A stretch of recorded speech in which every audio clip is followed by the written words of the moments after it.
Welcome to Canton and the Pro Football Hall of Fame. Thank you all for making this happen. This is a great statement for tabletop sports gaming, the hobby. Always deserves a high profile, so thank you all. And thank you to Mr. George Bozeka of the Professional Football Researchers Association for coming out here today so we can share the hobby with him. And all the work that his organization does really fuels our knowledge of these games that we can replay time and again. Thank you, sir, for coming out here and talking to us about your organization. We rely on you so heavily, your game books and your other research, everything that helps fuel our gaming as accurately as possible. Thank you. George Bozeka. Thanks. Did you borrow the wristband from Tom Maddy? Yes. This group knows that reference. Yeah, some people know the reference, some people don't. Are there any PFRA members here?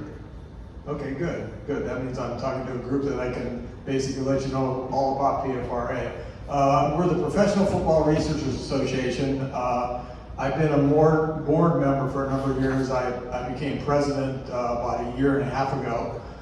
We were actually founded here at the Hall of Fame in 1979 by a group of 6 of the foremost pro football researchers in the country, including Joe Horrigan, who recently retired as the chief historian here at the Hall. We basically, our mission is to study pro football and research pro football, establish an accurate historical record of the game, and then to disseminate that information. Our website is at profootballresearchers.org.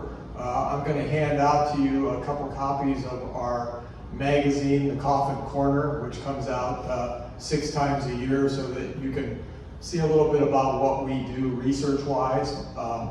Membership in the organization is $35 for those living in the United States, $40 if you're in Canada, and $50 for international members. And we actually do have members in Europe. We have members all over the country, plus we also have members in Europe.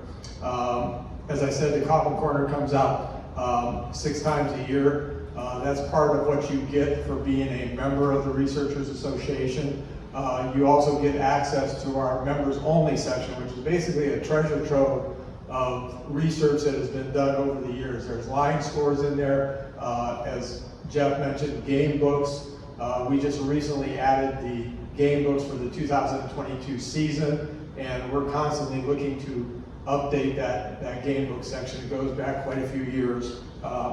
We also, one of our projects that is a continuing project is our Hall of Very Good. We started that as a way of honoring players and coaches and administrators that were not members of the Pro Football Hall of Fame. Every year our members nominate individuals to be included and inducted into our Hall of Very Good. And then after the nominations come in, the committee whittles that down based on nominations, and then the membership votes on that. And every year we induct a minimum of at least 7 members and up to 10 members in our Hall of Very Good.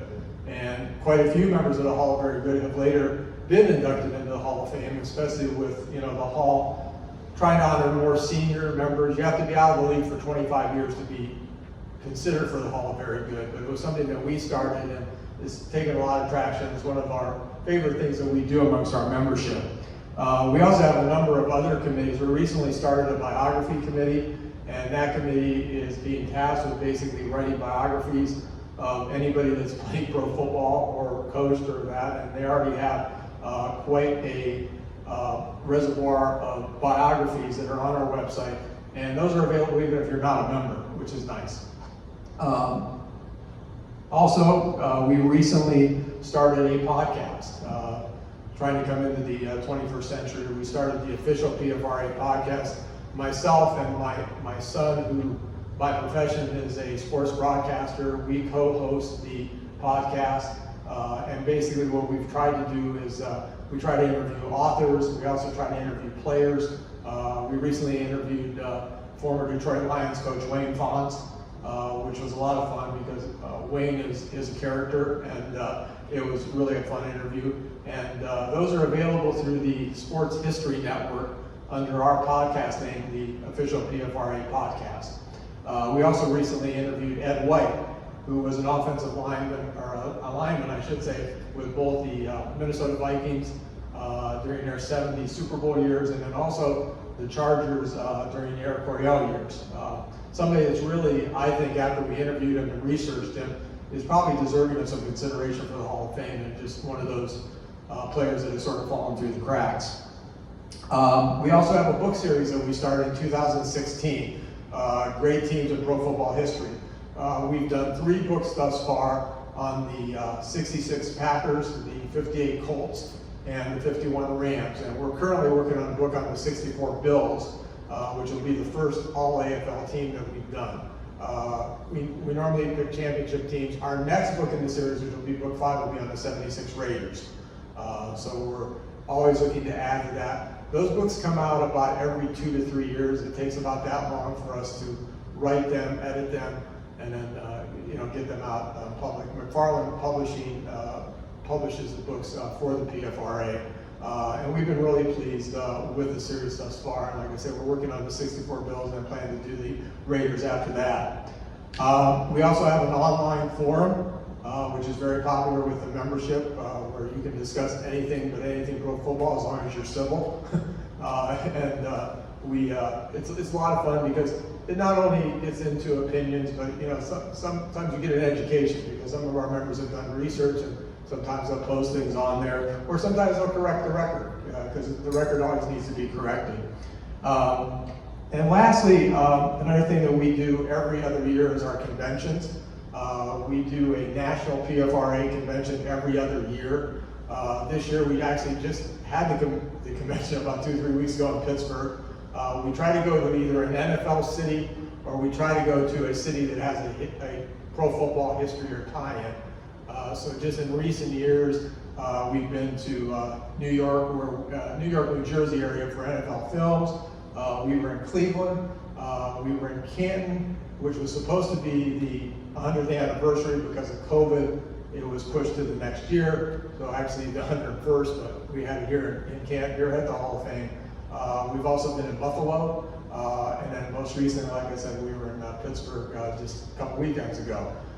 We usually, basically, it started as basically small conventions many years ago, but we've morphed it now into an entire weekend. What we try to do is we have 2 days of the actual sessions. We have a Friday night session and then an all-day Saturday session. We have speakers that come in and have done football research projects, and they speak about their projects. We've invited former players to come in. We had Zeke Bratkowski when we were in Green Bay. We had Thurman Thomas when we were in Buffalo. Just recently we had John Cole, who played for the Steelers during the Super Bowl years in the 70s.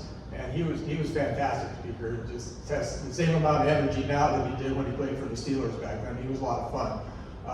When we were in Canton, we had Bob Vogel from the Baltimore Colts during the 60s.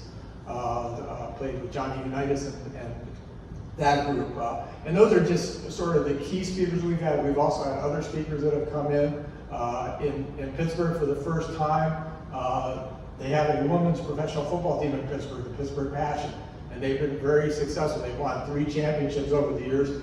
We had their former quarterback, who's probably one of the great quarterbacks in women's professional football history, Lisa Horton, and also she's now a co-coach for the Passion. And we had the other co-coach, who was Teresa Khan. They are the co-coaches, and Teresa Khan is also a co-owner. And Franco Harris was a co-owner of the team. And one of the things they shared with us were their dealings with Franco, and they actually showed a in memoriam video during the convention of Franco. And actually, Teresa mentioned that Franco's office was right next to her, so she was particularly affected by his sudden death. And they just shared some of those stories, plus just the whole experience of being in women's professional football. It was really amazing. Actually, Lisa, as part of a NFL internship program, coached the running backs for the Browns. It was either last season or the season before. So she told us about some of her experiences doing that, as more and more women are getting into the NFL, and especially into the coaching ranks. And the Browns have actually been sort of a forerunner now with Callie Bronson And as I said, Lisa had that experience and she shared that with us. And that was actually one of the favorite things that we did. And then we also do add-on activities in the area. When we were in Pittsburgh, we went to Latrobe because of their role in professional football. John Breyer, who some of you may know, one time was considered the first pro player, but that myth has sort of been debunked. And actually, their president gave a presentation about that. Plus, Latrobe's also the home of Mr. Rogers and Arnold Palmer, and it's also the home of the banana split. So for a little town, it's got an amazing history. We went to the Heinz History Center and the Western Pennsylvania Sports Museum, which was amazing, and then we also went to Aire Stadium, formerly Heinz Field, and we got a tour of that. And we try to do that wherever we go. When we were in Canton, in addition to obviously touring the Hall of Fame, we're right across from the archives, as many of you probably know, or maybe you don't know. John Kendall is the chief archivist here. He gave us a behind-the-scenes tour of the archives, which is really amazing. We also, in downtown Canton, obviously you're familiar now with the Hall of Fame Village. I'm originally from Canton. I live in Akron now with my wife.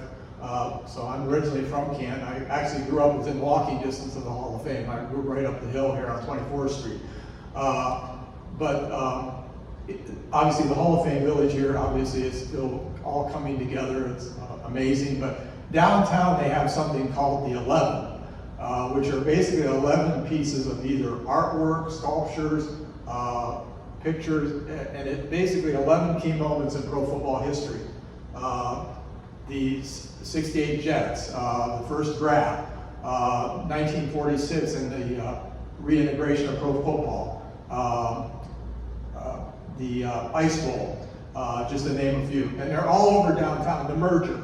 But they're all over the downtown area. And if you have time during the weekend and you want to head downtown, actually if you go online to the Visitor Bureau here, you can get sort of an online tour of where everything is. But it would include either walking the whole downtown area, which can be done, or you can get in your car and go from spot to spot. But it's really, if you love pro football history, it's something that's neat to see while you're here in Canton.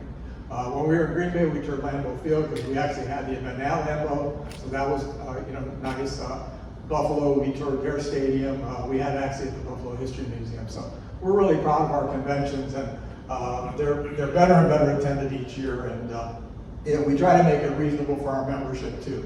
For the whole weekend, including meals and everything else, it was $75 in Pittsburgh. And I will say that $35 to join our organization, you're not going to spend a better $35 any time. And I think for what you do and what your passion is with the tabletop football, I think you guys would enjoy the organization. Now, I do have some Coffin Corners here that I wanted to pass out. I just picked a couple of our recent issues, and I'm going to give each of you 2 issues just so you can see. And it also has information on the inside about where our website is. I said profootballresearch.org, so you don't have to remember that. But please go on the website. I think you'll enjoy what you see. Thanks, Jeff, for giving me an opportunity to speak. Yeah. I just have a quick question. The books that you do every couple of years? Yeah. Are they hardback, paperback, or online Kindle kind of? No, it's a paperback. They also have an online version too. Oh, they do? Yeah. Okay. Yeah. I think through Amazon, I think you can get access to the online version, I believe. Yeah. Okay. Yeah. So. Thanks. Any other questions? All right, well, thank you. Thank you, sir.